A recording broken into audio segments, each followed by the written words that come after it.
Alright, now this is where we get into the messy part. I've used and layered on some car filler, and what I'm doing now is starting to sand all of that back.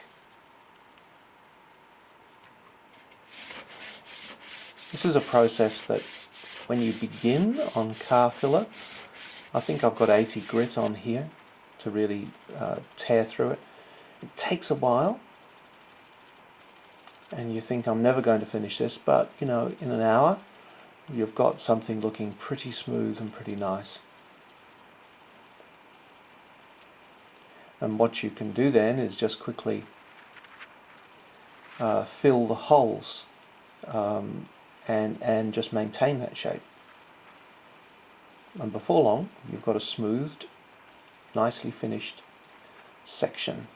Of course, what I'm trying to do here too is get the join between the filler and the pipe smooth,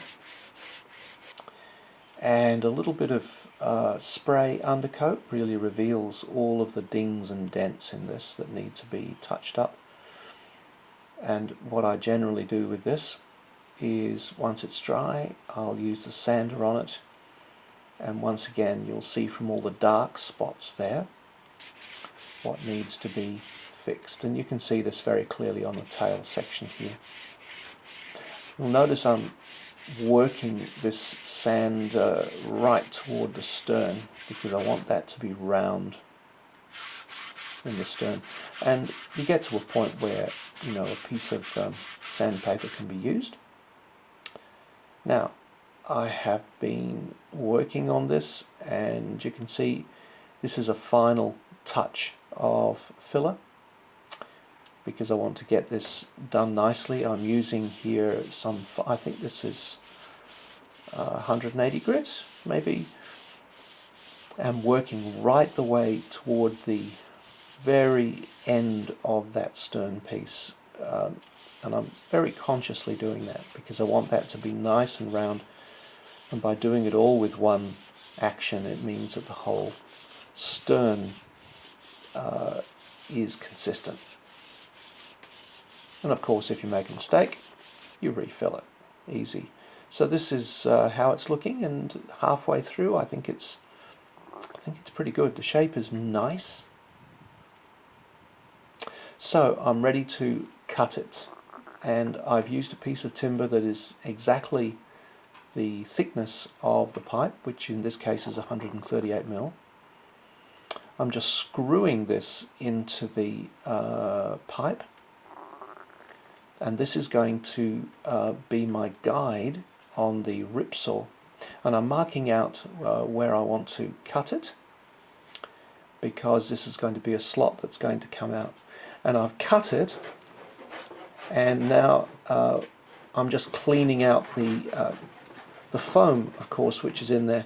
But I realise I've made a massive mistake with this in that I've cut it from the top side when I should have cut it from the bottom side. In other words, this section is far too big, and I've gone ahead and cut it out, recognising I've got some work to do to fix my mistake. So if you follow me here, you need to make sure that you don't make the mistake that I've made. And you can see inside this the block of foam in the stern, and in a moment you'll see it in the bow.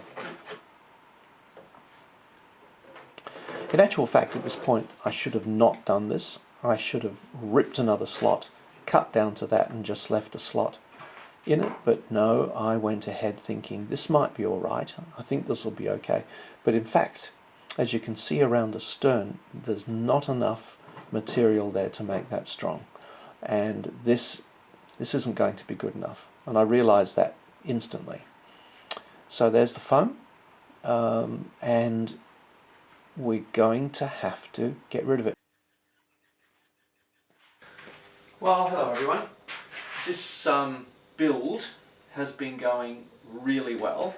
Haven't really had a mistake, haven't really had any problems until today, and I made a really big one. So I cut a piece of timber. It's exactly the same width as the hull.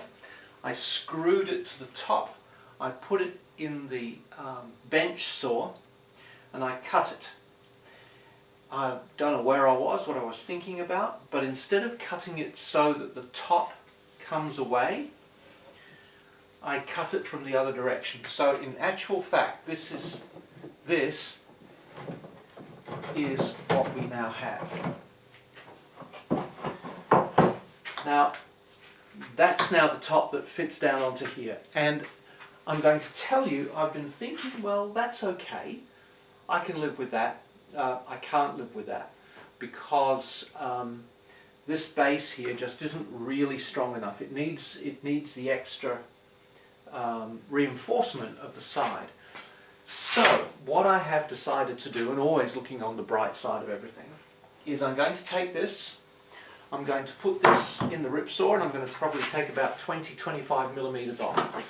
When I'm saying the positive side, what I mean is this: when you use this in the ripsaw, it takes off about, in this case, it's about 2.5 millimeters, and you can see it right there. You can see it right there.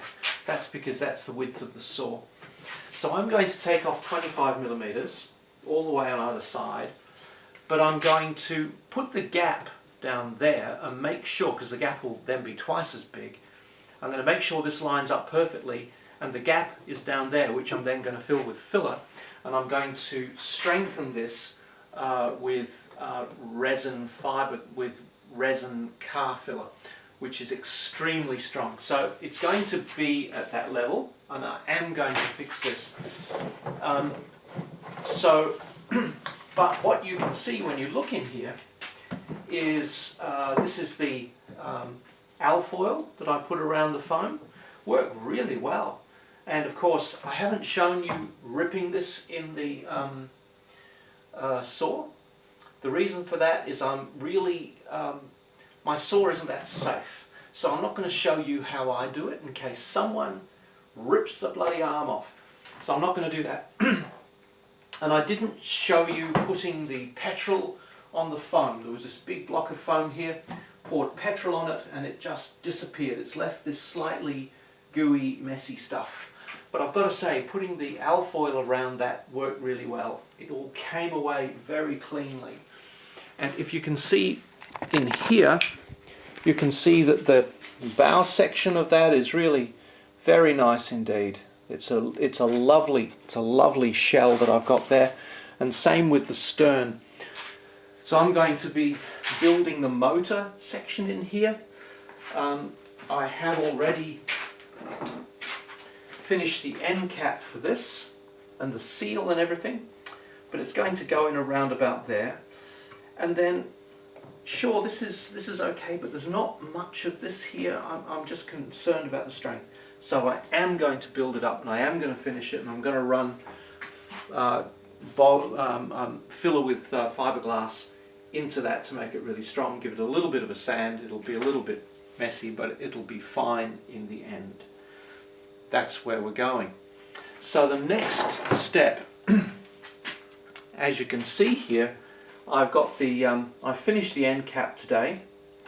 So this is the this is where the brushless motor bolts onto. It's all in and it's all sealed and it's all looking fantastic. But I've got 2 bolts here, and what I've done has been to cut, whoops, 2 heavy pieces of brass. This is probably a bit of overkill. It is overkill. And I'm going to bolt these on, and I'm going to bend them so that they follow the lines of the hull, and I'm going to fiberglass those in. This is not going to go anywhere, but that's the next stage, and it's all looking very nice.